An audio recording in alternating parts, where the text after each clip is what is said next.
Hello everyone, Ben Williams here from Old Tin Cup Habitat Restoration and Enhancement, and welcome back to Land Management A to Z. Now I'm filming up a couple videos today, but we're going to stagger these out as we upload them. But I wanted to talk about LMNOP. So for this one, we're going to talk about parents. So what I wanted to touch on is I'm out here doing some spraying today on some food plots. Bumped a couple fawns out of some areas that were slightly overgrown on some of the sides of my food plots along. A couple of the hedgerows were laid up nice. I didn't run them over. I was being really vigilant when I'm out there spraying, especially this time of the year with hens nesting, deer dropping their fawns right now. And I want to give the public disclaimer, like always, guys, if you see a fawn, let them be. Take a photo, please, by all means, but don't handle the fawn. Don't pick it up, bring it home, say its mom's not coming back around.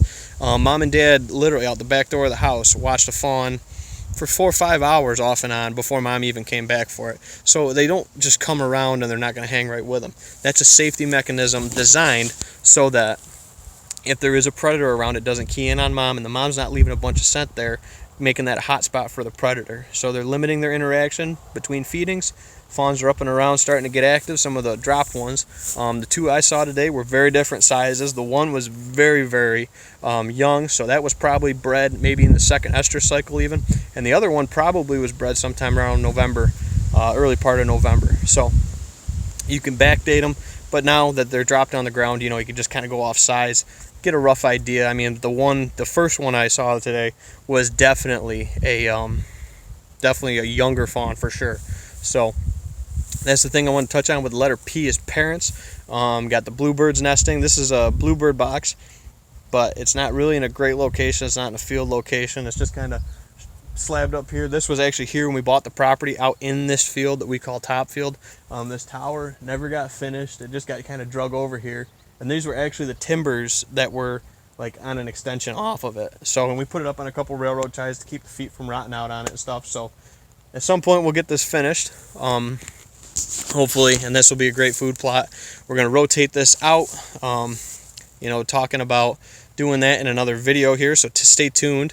But with the letter P, I wanted to give the public service announcement for the parents this time of the year, the deer, the turkeys, and everything like that. Let them be, and by all means, take a picture or a video. And unfortunately, I don't have birds nesting in this. I was just going to check it out, open it up, and clean it out. But in the spirit of parents, we got a mama mouse with, looks like four or five little babies in there. Either a deer mouse or a white-footed mouse. I couldn't really tell 100%. So I was going to clean it out to see if we get some birds nesting in it, but some of the small mammals are utilizing it, so I'm not going to clean it out. But this time of the year, guys, be mindful of the parents out there on a property. Please, this is not the time of the year to go mowing, especially like goldenrod fields or something that's got a lot more height to it. The stuff I've been spraying today is not much taller than your knee, if that. So it's very easy to spot the fawns, and the ones I saw today were up along the edge where it is a little bit taller. As you can see, it gets a little taller up in here where it's not maintained in that field setting. But please, guys, lay off that mowing till after June. Fawns have been dropped through. Hopefully the turkeys are all off the nest. Trust me, if you start pushing this into this time of the year, you're going to disrupt the parents and you're going to disrupt the wildlife. So some of the food plot maintenance and stuff like that. This is a clover plot that is going to be turned back into clover over here. We're going to run cereal grains on the far side for another year or two, and then this middle section will be ready to flip out. This will actually get a haircut real quick. What I didn't spray, same thing with the cereal grains on the far side, staying as a cover crop, but a whole bunch of different stuff, guys. But again, we're not out here mowing or knocking in new plots necessarily right now. That can wait till later on. Get a cereal grain on it and a good cover crop. Maybe even if you have a little bit of time, if you got on it early enough and got a mowing early or got a spray on it, we're not going to definitely disrupt a nest or a fawn. Take the time, sweep the field, or if you have controlled it and it's nice and beat down like this, get a spray on it, start rolling that into productive habitat. So that's what we're doing, guys. Highlighting the letter P, which is parents this time of the year. So hopefully as many of them do survive and avoid the predators the best they can, and they can do that a lot better by avoiding contact with them directly, dispersing them, or moving them off. So there's your letter P, guys, for the day. If you like this video, give us that thumbs up. Drop your comments down below. I've seen a few fawns this year. Have you seen fawns? Have you seen turkeys?